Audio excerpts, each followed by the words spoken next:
진노의 심각성입니다. 이 제목으로 함께 말씀을 나누려고 하는데요. 오늘까지 로마서 오늘 세 번째 말씀인데요. 지금까지 살펴본 로마서 첫 번째, 두 번째 주일날 함께 나눴던 1장 1절부터 17절까지의 말씀은 로마서 어떤 인사말과 또 서론에 해당되는 말씀이고요. 오늘부터 살펴보게 되어질 1장 18절부터가 이제 본격적인 로마서 본론의 말씀으로 들어갑니다. 그런데 본론의 시작을 여는 이 18절의 말씀이 오늘 이렇게 말씀이 시작되는데요. 한 번 더 보시면 하나님의 진노가 불의로 진리를 막는 사람들의 모든 경건하지 않음과 불의에 대하여 하늘로부터 나타나나니. 아멘. 무서운 하나님의 진노에 대해 말씀하며 이 말씀이 문을 엽니다. 그럼 질문이 생길 거예요. 우리가 알기로는 로마서는 복음을 체계적으로 설명해 놓은 성경이고, 복음이라는 말은 좋은 소식, 기쁜 소식이라는 정말 밝은 뜻을 가지고 있는데, 어떻게 시작부터 하나님의 진노에 대한 말씀을 시작하실 수가 있습니까? 라고 하는 질문 하실 수 있죠. 그 질문에 이렇게 대답을 좀 드려보겠습니다. 어떤 분이 몸이 이유 없이 너무 아프신 거예요. 그래서 병원에 가서 검사를 받아보시니까 검사 결과에 염증이 있다는 겁니다. 그리고 급히 치료를 좀 받으셔야 되는 거고, 그리고 이 치료가 잘 안 되면 수술까지 해야 된다라는 말을 의사 선생님을 통해 듣게 되신 거죠. 자, 여러분 어떠세요? 이런 일들은 우리 모두가 싫어하는 이야기 맞나요? 네, 일어나지 않았으면 하는 일입니다. 그렇죠? 근데 아시죠? 이런 심각한 상황을 알고 듣고 인지해야만 그 병을 치료하는 출발점에 놓일 수가 있습니다. 로마서는 분명히 복된 소식인 복음을 체계적으로 설명해 놓은 참 귀한 책입니다. 맞아요. 그런데 그 로마서 맨 처음에 하나님의 진노라고 하는 좀 무서운 말씀으로 시작된 이유가 무엇이냐 하면, 복음을 받기 이전에 우리의 상태가 어떤지를 좀 알자라는 것입니다. 복음을 받기 이전에 우리의 상태가 얼마나 절망적인지, 그리고 우리의 힘으로는 그것을 극복해낼 수 없는 끔찍한 상태에 빠져 있음을 우리가 먼저 이렇게 자각함으로, 지금 우리에게는 복음이 필요하다. 지금 우리에게는 복음이신 예수님이 필요하다. 이 복음이 없이는 회복이 불가능하다. 이 복음의 필요성을 자각시키기 위해 바울이 본론으로 들어가며 먼저 하나님의 진노에 대해 언급하고 있는 것입니다. 오늘 우리가요, 이런 하나님의 말씀, 특별히 하나님의 진노, 이런 말씀, 여기 오늘 예배 자리에 모두 나오셨는데 이 자리 가운데 지금 하나님의 진노에 대한 말씀을 듣고 싶어 하시는 분이 이 자리 가운데 누가 계시겠어요? 아무도 듣고 싶지 않습니다. 그러나 복음의 문을 여는 첫 출발의 말씀이 하나님의 진노에 관한 말씀이라는 것이 우리에게 무슨 의미를 가져다 주는가, 우리 한번 깊이 생각해 보시자는 것이죠. 여러분, 우리가 살아가는 이 세상을 여러분 한번 보세요. 하나님 없이 자기가 주인 노릇하며 살아가는 이 세상을 여러분 한번 보세요. 범죄를 저지르고 징역을 치르는 일은 무서워하면서도 정작 살아계신 하나님은 무서워하지 않습니다. 존재 자체를 부정하는 지금의 현실이고 지금의 흐름입니다. 그렇기 때문에 오늘 우리가 기억해야 되는 것이 무엇이냐? 오늘 이 시대는 하나님의 진노가 지금 쌓여져 가고 있는 시대이고, 그렇기에 복음 말고는, 예수 말고는 대안이 없다는 사실을 정확하게 인식해야 되는 시대가 오늘 이 시대다라는 것입니다. 이런 이유로 바울이 오늘 로마서 본론의 시작을 하나님의 진노의 심각성을 기록하는 것으로 오늘 말씀을 전하고 있는데요. 이런 맥락에서 저는 오늘 이 본문 말씀을 중심으로 복음이 가지고 있는 기능 세 가지를 여러분과 함께 나누려고 합니다. 첫 번째는요, 복음에는 하나님의 진노의 심각성을 자각하게 하는 기능이 있습니다 라는 말씀을 드릴게요. 여러분, 사람이 얼마나 우둔한가 하면요, 이렇게 봄이 되어지면 황사랑 미세먼지 때문에 얼마나 불편한지 모른다고요. 이 태백은 조금 덜하긴 하지만 이 타 지역에 가면 엄청 심합니다. 특별히 이 기관지가 약하신 분들은, 또 기관지가 많이 힘드신 분들은 참 어려움을 많이 겪고 것일 거라 생각합니다. 미세먼지 농도가 80이면 안심하고 활동해도 되겠지만 80을 넘어서면 나쁨이라는 판정을 받게 되고요. 150을 넘어서면 매우 나쁨이라는 판정을 받아 이때는 외출을 삼가해야 되고요. 외출을 해야 될 시에는 마스크를 필수로 착용해야 된다라고 전합니다. 제가 수원에서 목회할 때입니다. 목회할 때 수원에서 그때 일이 기억나요. 봄에 황사랑 미세먼지가 겹쳐서 수원은 그냥 강타했던 때가 있었습니다. 미세먼지 농도가 80이면 나쁨이라고 하는데 그때 미세먼지가 뭐였냐면은 458이었습니다. 458. 좀 놀래주시면 안 돼요? 458. 수원이 미세먼지 수치가 458. 이런 날은 절대 나가면 안 됩니다. 절대. 그날이 월요일이었을 거예요. 이를 보고 집을 돌아갔는데 집 근처에 역 근처에 실외 테니스장이 있어요. 근데 거기 사람들이 뭐 경기를 하는지 거기에 모여가지고 막 테니스를 치고 있는 겁니다. 미세먼지가 458인데 와 정신 나갔네. 아니면 탄식이 나갔어요. 미세먼지가 위험한 거 여러분 잘 아시죠? 말 그대로 미세먼지라서 우리 몸에서 걸러낼 수가 없습니다. 그렇게 무서운 미세먼지 458 수치를 찍은 날 테니스를 치고 있는 거예요. 테니스를 야외에서.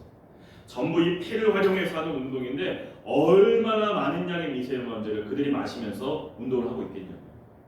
하나의 예를 말씀드렸지만 이렇게 사람이 우둔합니다. 우리의 감각기관으로는 미세먼지 농도가 80인지 400인지 가늠을 할 수가 없습니다. 여기에 비해 동물들을 보세요.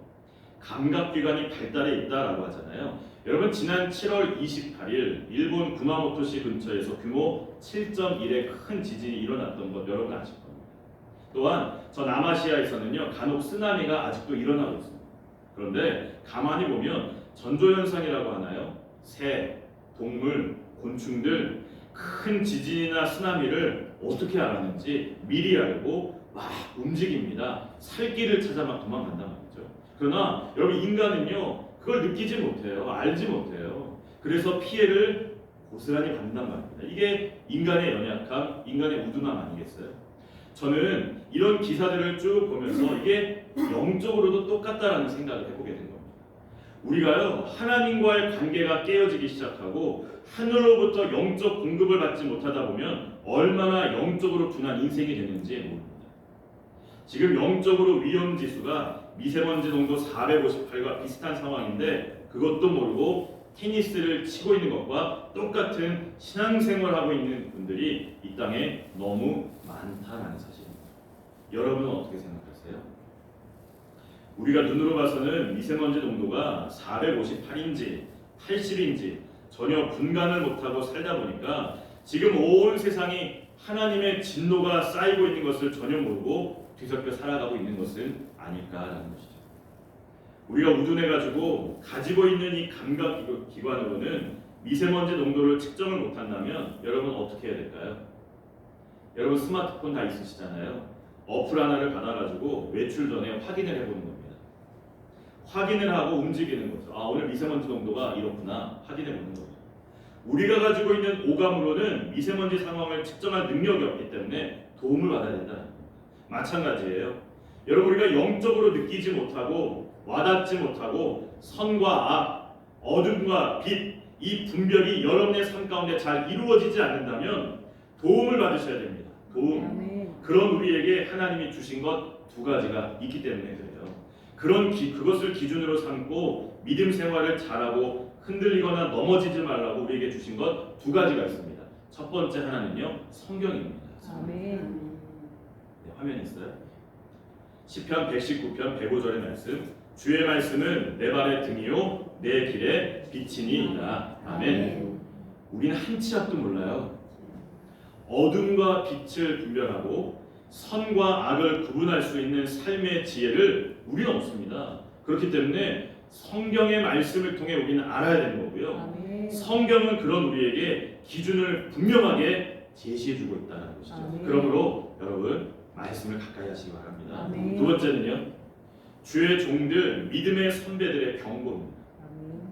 여러분 구약에 나오는 선지자들의 역할이 다 그거 아니겠어요? 경고한 겁니다. 여러분 잘 아시는 나단 선지자도 마찬가지죠. 다윗이요 우연히 옥상에 올라갔다가 우연히 목욕하는 여자를 보게 됩니다. 그리고는 그 여자의 뒷조사를 합니다. 조사해 보니까 유부녀라는 것이 밝혀졌으면 거기서 멈춰야죠. 그러나 다윗은 브레이크가 고장난 기차와 같았습니다. 그래가지고 남의 아내를 불려들여 임신시키고 그 일을 은폐하고자 충신이자 남편이었던 우리아를 음모를 꾸며 죽이는 일까지 가게 되었죠.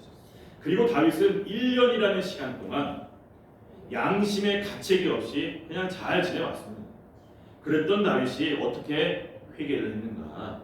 하나님이 보내신 나단 선지자가 하나님의 말씀을 왕 앞에서 전함으로 말미암아 회개의 자리에 나갑니다. 우리 그 장면 한번 볼까요? 사무엘하 12장 9절과 10절의 말씀인데요. 그러한데 어찌하여 네가 여호와의 말씀을 업신여기고 나보기에 악을 행하였느냐? 네가 칼로 햇사람 우리아를 치되 암몬 자손의 칼로 죽이고 그의 아내를 빼앗아 내 아내로 삼았도다. 이제 네가 나를 업신여기고 햇사람 우리아의 아내를 빼앗아 내 아내로 삼았은즉 칼이 내 집에서 영원토록 떠나지 아니하리라. 아멘. 등골이 오싹한 하나님의 말씀을 나단 선지자가 왕 앞에서 전하니까요. 1년이 지나도록 가책을 못 느끼던 다윗이 그 자리 가운데 엎드려 회개합니다.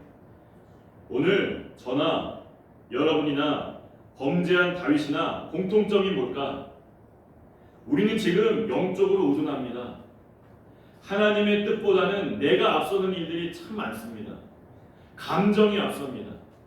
이런 행동들을 통해 이런 말을 통해 누군가가 가슴 아파할지 잘 모릅니다.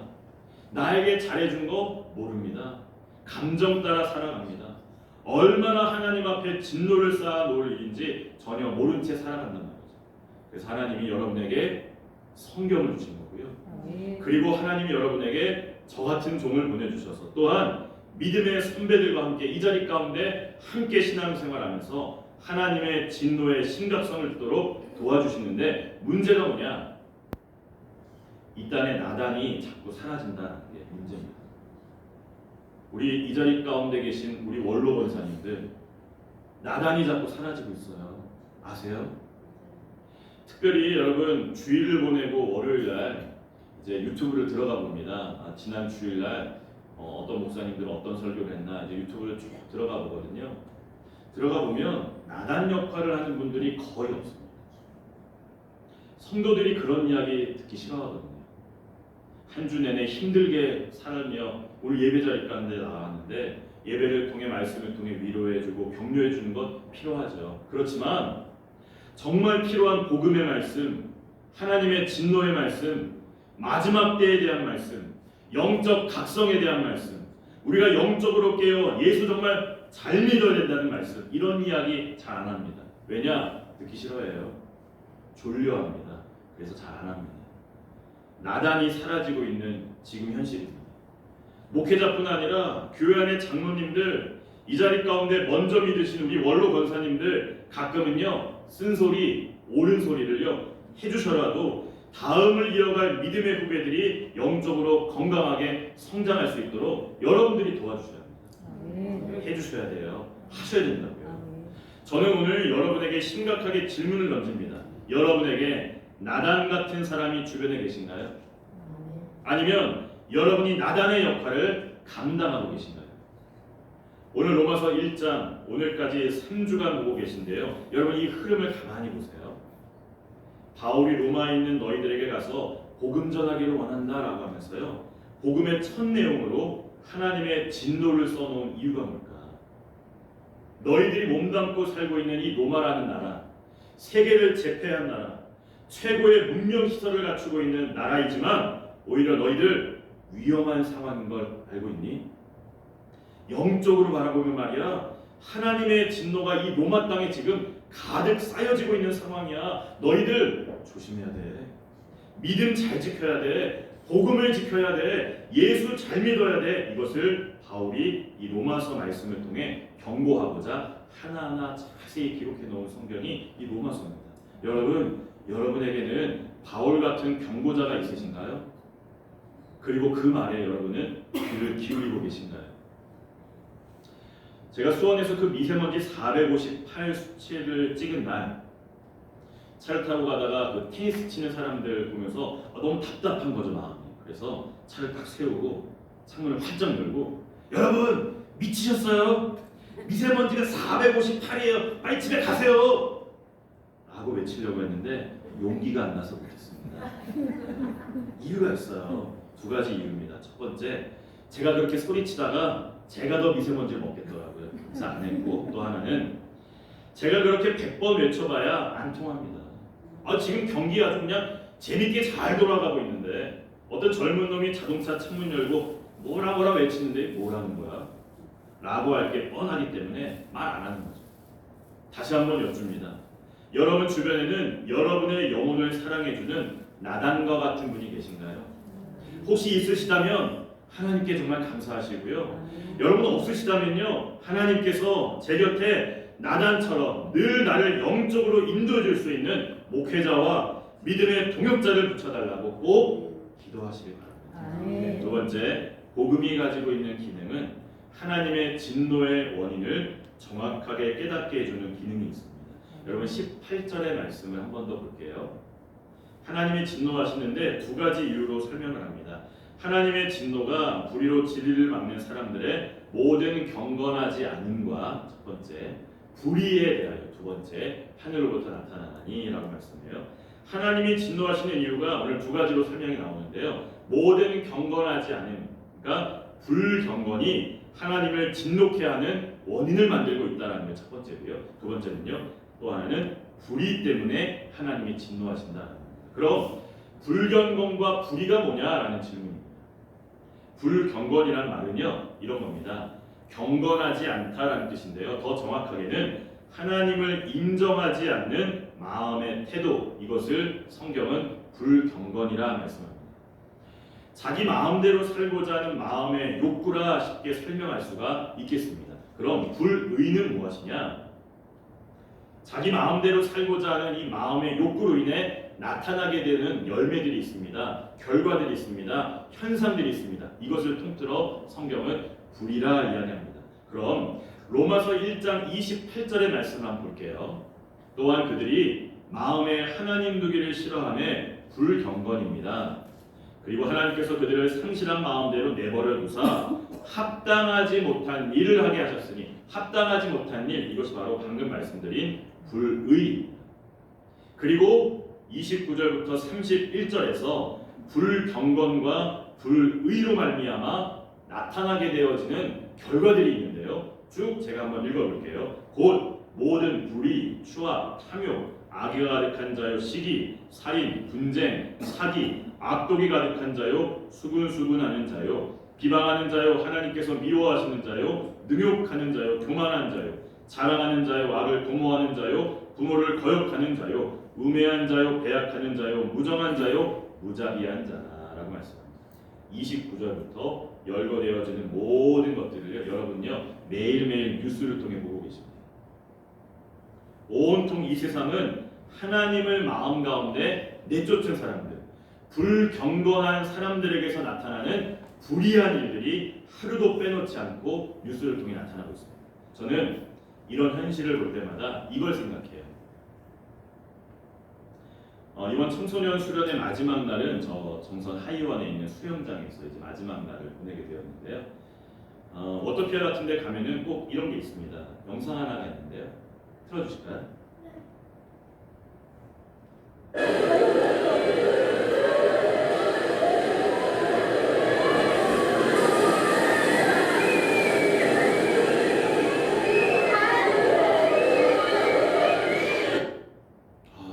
시원하죠? 맞고 싶으시죠? 네. 저 큰 통에 물이 계속 들어가요. 그러면 물이 어느 정도 채워지면요, 경고음이 막 울립니다. 막 울립니다. 그럼 사람들이 막 몰려와요, 그 밑으로. 그리고 물이 이제 확 엎어지면요, 물이 막 쏟아질 때 밑에서 막 비명을 지르면서 막 좋아합니다. 우리 이영숙 권사님 손주들 저 물벼락 한번 맞아봤어요? 맞아봤어요. 네, 맞아봤군요. 네, 저도 맞아봤는데 저는 저걸 생각해요. 우리 삶 가운데 불경건과 불의가 이루어질 때 저 큰 물통을 한번 여러분 생각해 보셨으면 합니다. 지금 하나님의 진노가 나를 향해 자꾸 쌓여져 가고 있는 상황이에요. 나의 못된 자아 때문에, 죄스러운 모습 때문에, 고집스러운 모습 때문에, 교만함 때문에, 습관적인 종교 행위로 말미암아 끊어야 될 것을 끊지 못하고 끌려가는 삶의 악한 습관 때문에 등등등. 이제 물 한 바가지만 들어가면, 저 큰 물통에 들어가면 와장창 나에게 쏟아질 거라고요. 그때 가서 뭐 어떻게 해보려고 해도요, 이미 하나님의 진노는 나에게 임할 겁니다. 어떻게 하실 거예요? 우리 두려운 마음이 필요해요. 정신 차리고 신앙생활을 해야 된다는 말씀을 드리고 싶은 겁니다. 예수님 정말 잘 믿으셔야 된다는 말씀이에요. 오늘 저나 여러분이 정말 영안이 활짝 열려, 여러분 로마라는 나라가 대단한 문명을 누리고 살아가는 것처럼 보였지만 그 실상으로 가만히 들어가 보면 하나님의 진노가 쌓여져 있는 상황을 바울은 영적인 눈을 통해 보게 되어진 겁니다. 그래서 오늘 이 로마서를 기록한 거예요. 마찬가지입니다. 여러분 우리도요, 영안이 활짝 열려져 말씀을 통해 하나님의 경고의 말씀을 기억하고 삶을 바르게, 정직하게, 정결하게 믿는 자답게 살아가는 은혜가 임하여지기를 주의 이름으로 축복합니다. 마지막 세 번째, 복음의 기능입니다. 복음은 하나님을 향한 경외심을 회복하는 기능이 있습니다. 먼저 잠언 19장의 말씀인데요. 여호와를 경외하는 것은 사람으로 생명에 이르게 하는 것이라 경외하는 자는 족하게 지내고 재앙을 당하지 아니하느니라. 아멘. 경외가 뭘까? 하나님을 두려워하는 감정, 이것을 경외라 이야기합니다. 그럼 하나님을 두려워하는 감정이 왜 우리에게 중요할까? 한 번 더 말씀 넘겨주시면요. 여호와를 경외하는 것은 사람으로 무엇에 이르게 하는 것이다? 생명에 이르게 한다 말씀하고 있습니다.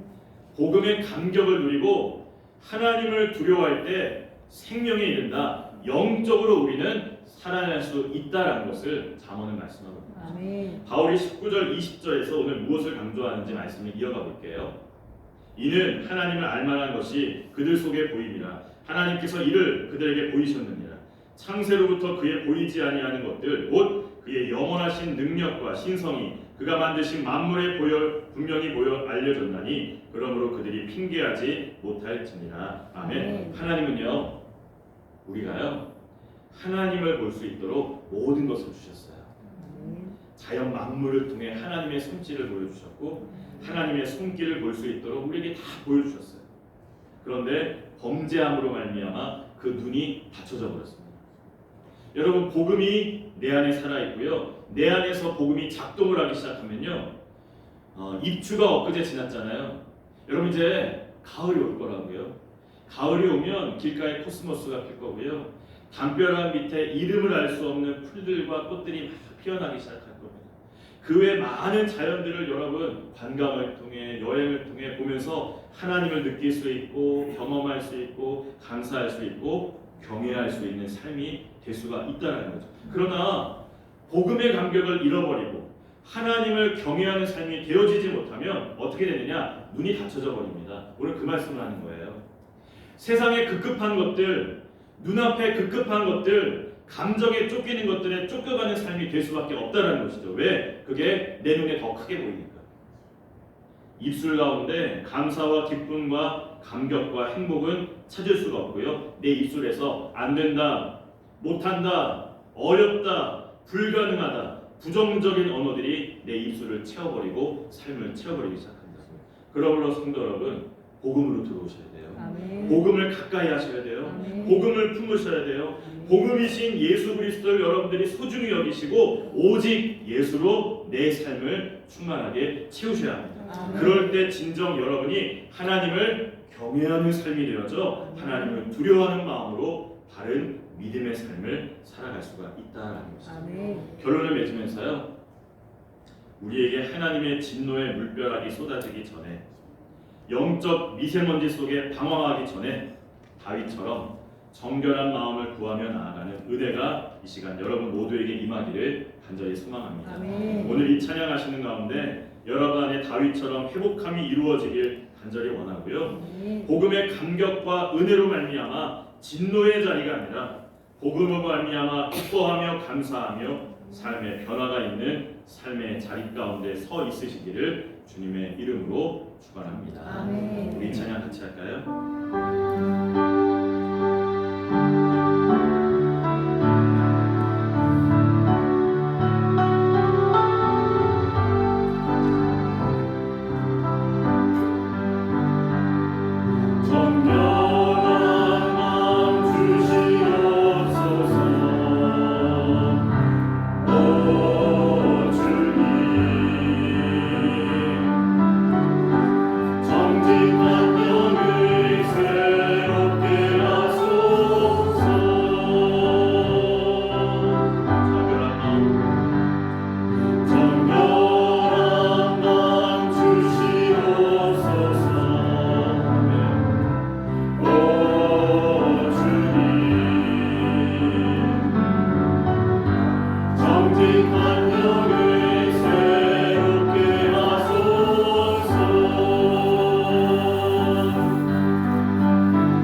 말씀을 가까이 하길 원합니다.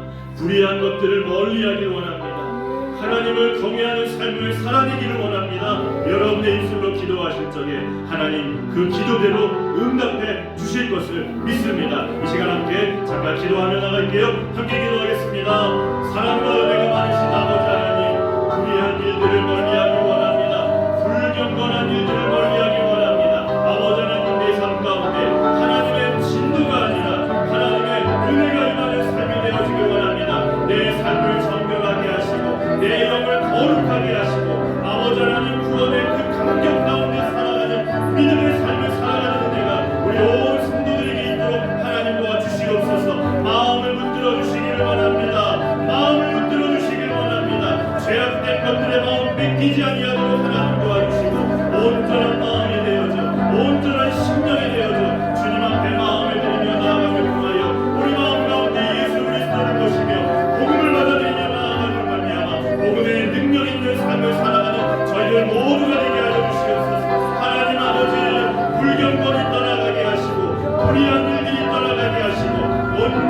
아버지 하나님 안에서 참된 믿음의 사람으로 아버지 하나님 살아가는 은혜를 누리게 하여 주시옵시고 아버지 하나님 그 은혜로 말미암아 아버지 하나님 안에서 살아있는 믿음 하나님의 참된 자녀로서 세움받는 기쁨이 있게 하여 주시옵소서. 그 은혜를 모든 성도들이 누리게 하시고 그 은혜로 말미암아 기뻐하며 주를 사랑하는 심령들 되어지는 은혜가 있게 하여 주시옵소서. 감사합니다.